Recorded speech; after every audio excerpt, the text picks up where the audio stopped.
Hello guys, এই ভিডিওতে আমি শিখাবো যে সহজেই আপনি কিভাবে আপনার যে কোনো ফটোকে যে কোনো ক্যানভাসে এক ক্লিকে কিভাবে অ্যাড করতে পারবেন এবং আপনার যে কোনো ফটোকে আপনি কিভাবে একটি প্রফেশনাল লুক দিতে পারবেন সেটাই এই ভিডিওতে শেখানো হবে। তো চলুন দেরি না করে ভিডিওটা শুরু করা যাক।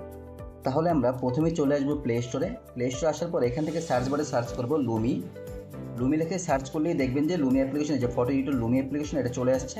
আমার ইনস্টল করা আছে, এখানে ওপেন দেখাচ্ছে, আপনারা ইনস্টল করে নেবেন। তো ওপেনে ক্লিক করবেন, করার পর আপনি যে ফটোটা এডিট করছেন সেই ফটোটা আপনি সিলেক্ট করবেন।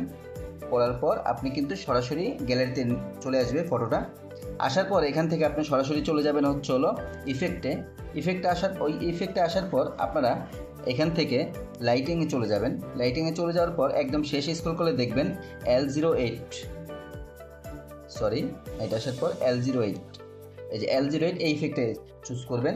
করার পর ইফেক্টটা আপনি হাত দিয়ে কিন্তু মুভ করতে পারবেন। আপনার যতটুকু প্রয়োজন হয় আপনি অতটুকু মুভ করে এটা কমাতে বাড়াতে পারবেন এখান থেকে। এটা হওয়ার পর আমরা রাইট বাটনে ক্লিক করে দিব। দেওয়ার পর আমরা কি করব, এটাতে যাবো হচ্ছিল ব্লিং থেকে আপনারা কিন্তু এখান থেকে অনেক অ্যাডজাস্ট করতে পারবেন। এখান থেকে অনেক রকমের ইফেক্ট আছে আরও চাইলে, যেমন আমি এটা নিয়ে নিচ্ছি। নেওয়ার পর রাইট বাটনে ক্লিক করে দিব, ডান। এখন আমরা চলে আসবো হচ্ছিলো অ্যাডজাস্টে আসার পর এখান থেকে আমরা চলে যাব হচ্ছিলো টোনে আসার পর এখান থেকে আমি স্ক্রিন টোনটা কিছুটা বাড়িয়ে দিব। এরপর আমরা চলে আসবো হচ্ছিলো ডান পাশে স্ক্রল করব, স্ক্রিন টোনে আসার পর এখান থেকে আমরা এটাও কিছুটা বাড়িয়ে দিব। দেওয়ার পর ডান, এখানে আমাদের কাজ শেষ।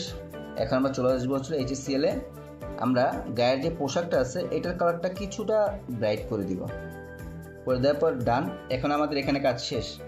এখন আমরা চলে আসবো হচ্ছিলো ফিল্টার আসার পর এখানে অসংখ্য ফিল্টার আছে। আপনার ফটো অনুযায়ী আপনি যে ফিল্টারটা চান সেই ফিল্টারটা সিলেক্ট করতে পারবেন এখান থেকে।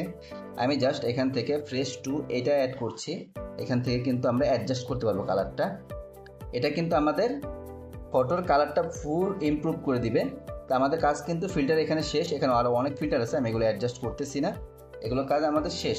এরপর আমরা চলে আসবো টেমপ্লেটে আসার পর আমরা যে ক্যানভাসে ফটো অ্যাড করব সেটা আমরা এখান থেকে করতে পারি। অসংখ্য টেমপ্লেট আছে, আপনি যেটা ইচ্ছা সেটা এখান থেকে নিতে পারেন। আমি জাস্ট একটা টেমপ্লেট আপনাদের দেখাচ্ছি অ্যাড করে, যেমন এই টেমপ্লেটটা আমি ইউজ করলাম। করার পর অটোমেটিক কিন্তু আমার অ্যাড হয়ে গেছে। এখন যদি চাই আমি এই টেক্সটটাকে কিন্তু আমি এখান থেকে মুছে ফেলতে পারবো।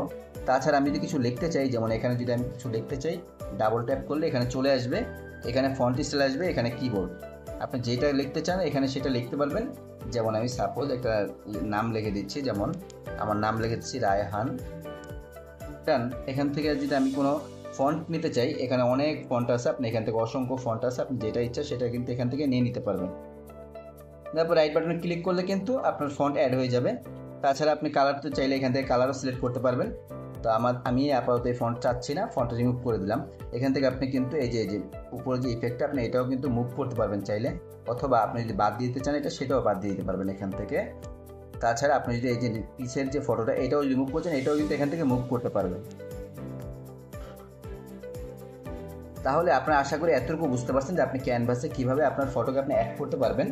তাছাড়া এরপর যদি নেক্সটে আপনি যদি চান এখান থেকে কীভাবে আপনার ফটো আপনি এক্সপোর্ট করবেন, এখান থেকে আপনি ডান পাশে এখানে ক্লিক করলে কিন্তু আপনার ফটো অটোমেটিকলি এখান থেকে ডাউনলোড হয়ে যাবে। তো আশা করি সবার এই ভিডিওটা বুঝতে সুবিধা হয়েছে। যদি কোনো দিকে বুঝতে অসুবিধা হয় অবশ্যই আমাকে জানাবেন, সেটা আমি সলভ করে দেওয়ার চেষ্টা করব। ভিডিও ভালো লেগে থাকলে অবশ্যই ভিডিওকে লাইক, কমেন্ট, শেয়ার করবেন এবং চ্যানেলকে সাবস্ক্রাইব করবেন। সবাইকে অসংখ্য ধন্যবাদ।